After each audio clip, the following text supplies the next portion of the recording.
ഇന്നുണ്ടല്ലോ നമ്മൾ ഇടയ്ക്ക് നിർത്തി വെച്ച് നമ്മുടെ മിറ്റം പണി മുടങ്ങിപ്പോയെന്ന് പറയാം. റീസ്റ്റാർട്ട് ചെയ്യാം കേട്ടോ. അപ്പോൾ നമ്മൾ രണ്ട് ഭായിമാരെ കിട്ടിയിട്ടുണ്ട് കേട്ടോ തേക്കുന്ന പണിക്ക് നമുക്ക് ആളെ കിട്ടുന്നേ ഇല്ലായിരുന്നു. നമ്മളങ്ങനെ ഫുള്ള് പനിയായിട്ട് ആർക്കും കൊടുക്കുകയല്ലല്ലോ ചെയ്തത്. അപ്പോൾ അതുകൊണ്ട് തേക്കാൻ മാത്രമായിട്ട് നമുക്ക് ആരെയും കിട്ടുന്നില്ലായിരുന്നു കേട്ടോ.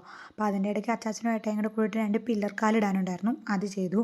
ഞാനപ്പോൾ ഇവരെനിക്ക് 2 മത്തൻ കൂമ്പ് പറിച്ചു തന്നു, മത്തൻ തോരൻ വെക്കാൻ പറഞ്ഞുകൊണ്ട്. അപ്പോൾ ഞാനത് അരിഞ്ഞു.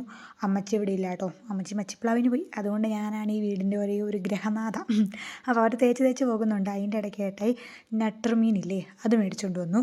എന്നിട്ട് അത് ഏട്ടായി നമുക്ക് എയർ ഫ്രയറിൽ വെച്ചിട്ട് ഫ്രൈ ചെയ്യാമെന്ന് പറഞ്ഞ് എന്തൊക്കെയൊക്കെയോ ഇട്ടിട്ടുണ്ട് കേട്ടോ. തക്കാളി, മുളക്, പിന്നെ മുളക് പൊടി, എന്തൊക്കെയോ മസാല, ഇഞ്ചി വെളുത്തുള്ളി ചതച്ച് അങ്ങനെയൊക്കെ എന്തൊക്കെയൊക്കെയോ ചേർത്തിട്ട് എയർ ഫ്രയറിലോട്ട് വെക്കേണ്ട കേട്ടോ. വെയിറ്റ് ചെയ്തൊന്നും ഇല്ല കേട്ടോ, നേരെ തന്നെ എയർ ഫ്രയറിൽ വെച്ച്. നമുക്ക് വെയിറ്റ് ചെയ്യാനൊന്നും സമയമില്ലായിരുന്നു, നമ്മളതിൻ്റെ പണിയുടെ ഇടയ്ക്കാണല്ലോ ചെയ്യുന്നത്.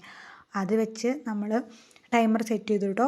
ഒരു 200 ഡിഗ്രി സെൽഷ്യസിൽ 20 മിനിറ്റ്സ് ആയിരുന്നു കേട്ടോ ആദ്യം വെച്ചത്.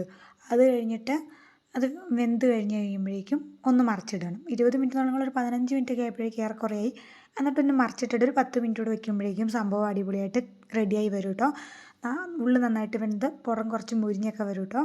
നല്ല അടിപൊളിയായിട്ട് വന്നു. ഇത് കണ്ടോ, നല്ല അടിപൊളിയായിട്ട് ഇങ്ങനെ മുരിഞ്ഞ് വന്നു കേട്ടോ. നല്ല ടേസ്റ്റും ഉണ്ടായിരുന്നു, നന്നായിട്ട് വെന്തിട്ടും ഉണ്ടായിരുന്നു കേട്ടോ. അപ്പോൾ ആ തക്കാളിയൊക്കെ നന്നായിട്ട് ഇങ്ങനെ വെന്ത് അതിനകത്തേക്ക് തന്നെ നീരൊക്കെ ഇറങ്ങി. അപ്പോൾ അതൊക്കെ ഇങ്ങനെ ഒഴിച്ചിട്ട് കഴിക്കുമ്പം നല്ല ടേസ്റ്റായിരുന്നു കേട്ടോ. അപ്പോൾ ഇപ്പം ഞങ്ങൾക്ക് മനസ്സിലായി, എയർ ഫ്രയറിൽ ഉണ്ടാക്കി കഴിഞ്ഞ് കഴിഞ്ഞാൽ ഞാൻ എപ്പോഴും വിചാരിച്ചുകൊണ്ടിരുന്നു എണ്ണയിൽ ഫ്രൈ ചെയ്തില്ലെങ്കിൽ ടേസ്റ്റ് ഉണ്ടാവില്ല എന്ന്. അങ്ങനെയൊന്നുമല്ല കേട്ടോ. എണ്ണയിൽ ഫ്രൈ ചെയ്തില്ലെങ്കിലും ഇതിപ്പോൾ നമുക്ക് ഏറെക്കുറെ ഒരു നമ്മൾ പൊരിച്ചെടുക്കില്ലേ, പൊരിച്ചെടുക്കുക എന്ന് പറയുന്നത് മറ്റേ നമ്മൾ വാഴയിലൊക്കെ പൊരിച്ചെടുക്കണേ, ആ ഒരു ടേസ്റ്റൊക്കെ ഉണ്ടായിരുന്നു. സൂപ്പറായിരുന്നു കേട്ടോ.